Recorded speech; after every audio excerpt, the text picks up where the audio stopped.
Evilly, turn up the microphone. Ice-T opened the door to West Coast rap, a crack. Great. Okay?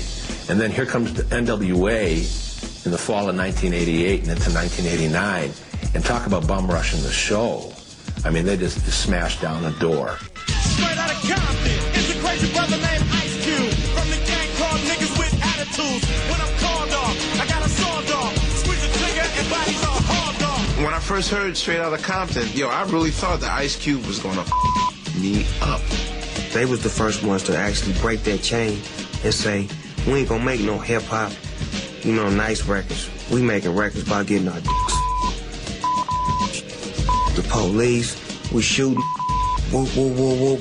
NWA was like the first gang on record. Straight Outta Compton, that was like going on a drive-by. And the whole attitude of the record was just, yeah. You could claim that Straight Outta Compton is the most influential album in the history of hip-hop. They definitely changed the kinds of things that people were talking about on records and also changed the language that people used. It was ass bitch. Like it was, ridiculous. And I was like, oh. Damn, that's so. We just went in there to make records to have fun with it and just say the wildest that we could say on the record and do whatever we want to do. And now that was that. That's how the group came about. What is your group now? NWA. And what does that stand for? Niggas with Attitudes. The name of the group is not NWA. It's Niggas with Attitude. Now, can you stomach that, America? I think NWA was brilliant to say we're NWA. And it's the biggest you ever. And it's not just a you to white people. It's a you to black people. It's saying, yeah, we niggas. So you don't have no more power. So you're finished with that. That was the first time I'd ever heard the word nigga from a standpoint of power. When something happens in South Central Los Angeles, nothing happens. It's just another nigga dead. NWA, of course, starts in Compton. I mean, you have Eric Eazy Wright, who was one of these kids that the capitalistic urge was always there. Eazy was definitely a hustler, top to bottom. I never intended to rap in my life. I had a little money, I started a record company, and ended up rapping about stuff that I've been through. Dre was good as a producer. Ice Cube was a good writer and rapper. Randy was a strong rapper and writer. And Yella was a producer. And then myself. And that's the way Eazy does it then. What we would do at the time is take the popular song that was out, redo it and make it dirty. I can remember us doing My Adidas, We redid the beat and changed it to My Penis. And Cube would go out there and sing that and have the crowd laughing, That's basically how NWA came about. We performed in some of the raunchiest places in Compton. I've seen guys come out the audience and walk on the stage and beat the artist down that's on stage because they looked at it like, you made me waste my money. You had to be good, or else.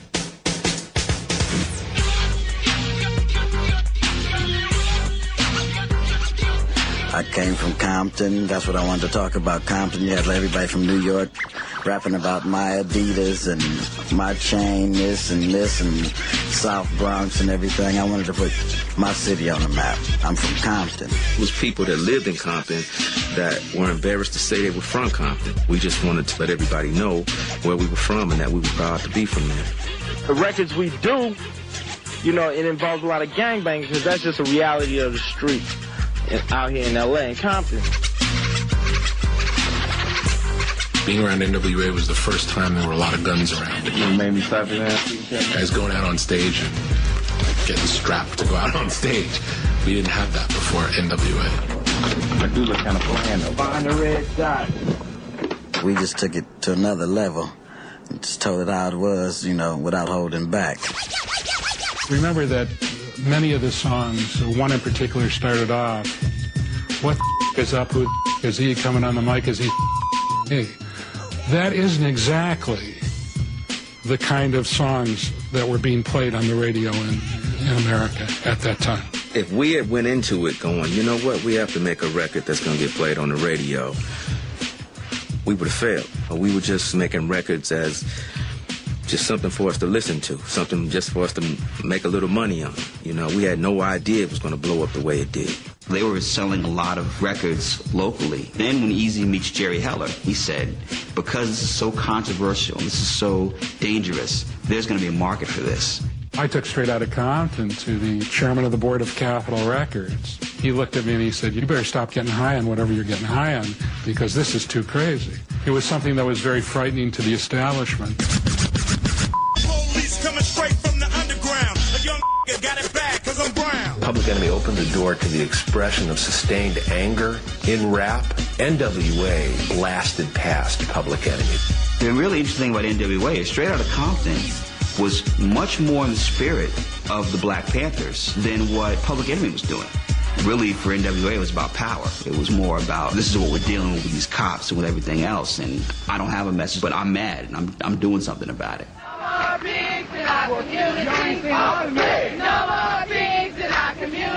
Police are there in our community not to promote our welfare or for our security and our safety, but they're there to contain us, to brutalize us and murder us. Instead of the pigs, they said the police.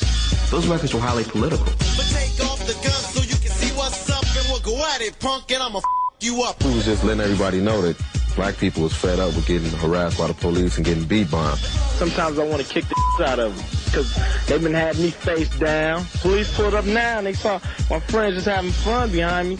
You know, they'd probably break it up or whatever. But, you know, they ass, man.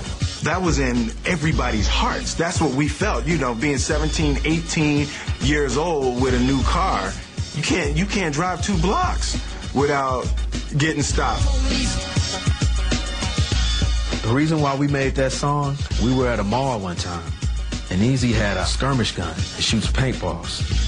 And I can remember driving a Samurai Suzuki Jeep, and Easy was in the passenger seat, and him leaning out the window shooting people on bus stops. He was getting a kick out of people bugging out because it was red paint. People were actually thinking they were shot, you know.